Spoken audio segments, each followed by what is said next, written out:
Kuya Jake? Anong gagawin natin dito? Wala naman.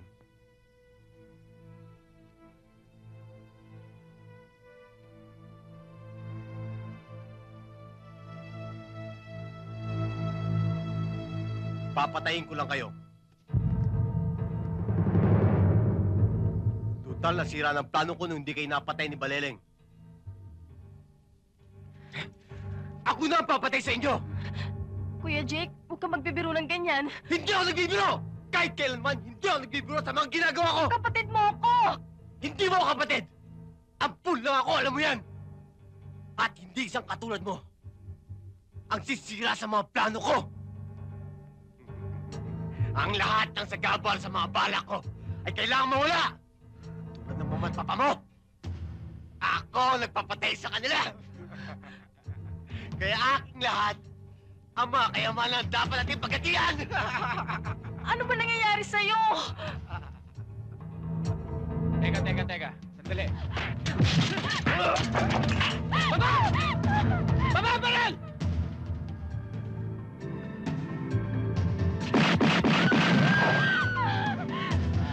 Susunod kong putok sa'yo na.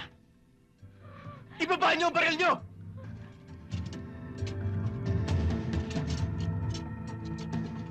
Aba!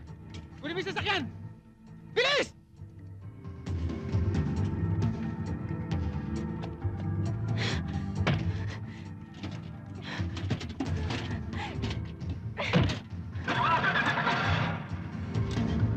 Ako, bilis! Dali! Walang tatapot ng baril!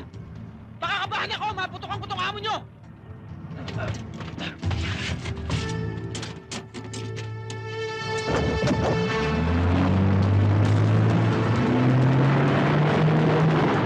Patukan niyo!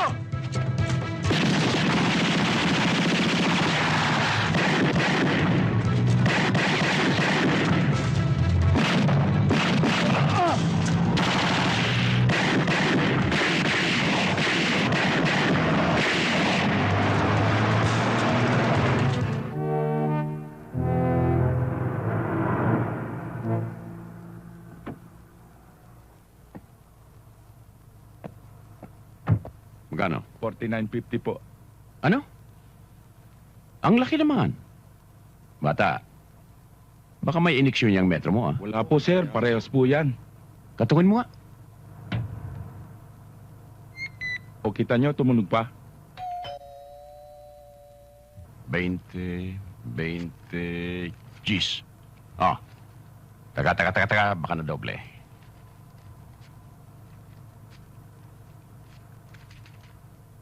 Yan.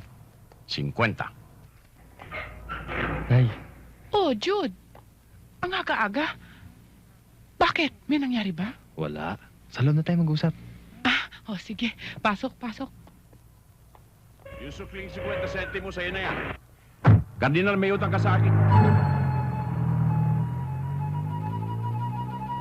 Kardinal? Oh, kumain ka na ba? Uy!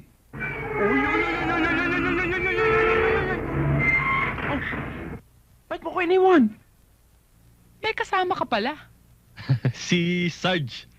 Eh, di papasukin mo. Halika, Sarge. Pasok ka.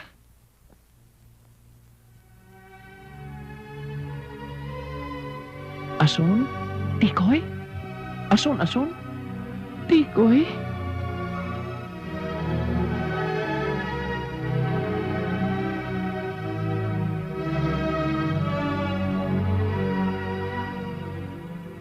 Nay, si Sargento Castañeda. Magkakilala ba kayo? Siya... hindi. Buti naman. Tumuloy muna kayo. Magalmusal muna tayo. Sargento.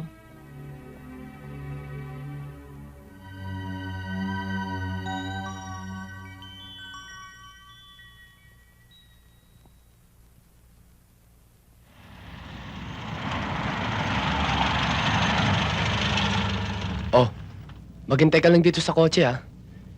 Hindi ka kasi pwedeng sumama sa loob, eh. Mainit ang dugo ni Ermat sa barkada. Matagal kasi akong nawala. Okay lang. Alam mo naman, basta ikaw ang aalalayan ko. Sasama ako sa'yo hanggang sa sementeryo. Diyan ako bilib sa'yo, Ding. Daig mo pa ako sa bulahan. Hindi naman ako nang bobola eh.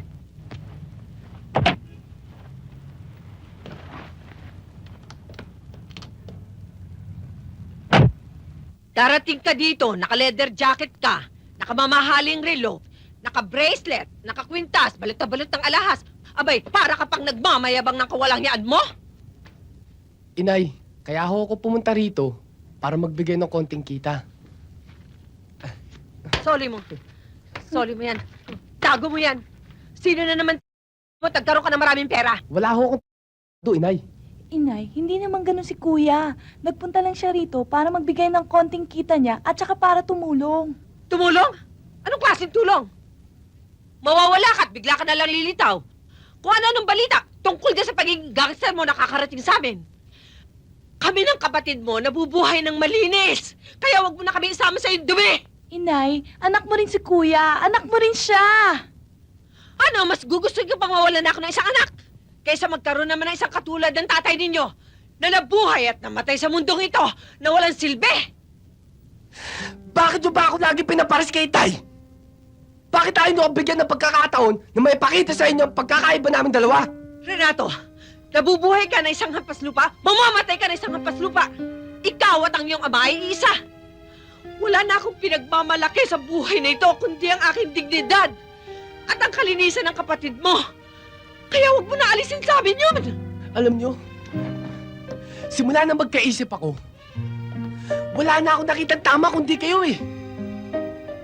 Mali si Itay, mali ako, mali si Ana, mali mga kapitbahay natin, mali mga aso natin, mali mga pusa natin, lahat kami mali! Ikaw lagi ang tama eh! Inay, kahit minsan aminin mo nagkamali ka rin. Aminin mo sa sarili mo na nagkaroon ka rin ng kasalanan kung bakit ako naging ganito at naging gano'n si Tay!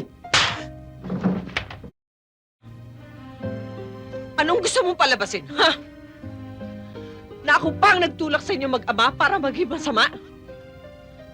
Hoy, Renato, ang iyong ama, marunong lang gumawa ng bata, pero hindi marunong bumuo ng pamilya. At ikaw, magiging ganun din. Nakatakda kang maging ganun dahil pareho kayong Ina, bakit ganun? Mula sa pool, wala na kasi nakasaksak sa utak ko. Dito, kundi kamalian ni Tad, kamalian ko!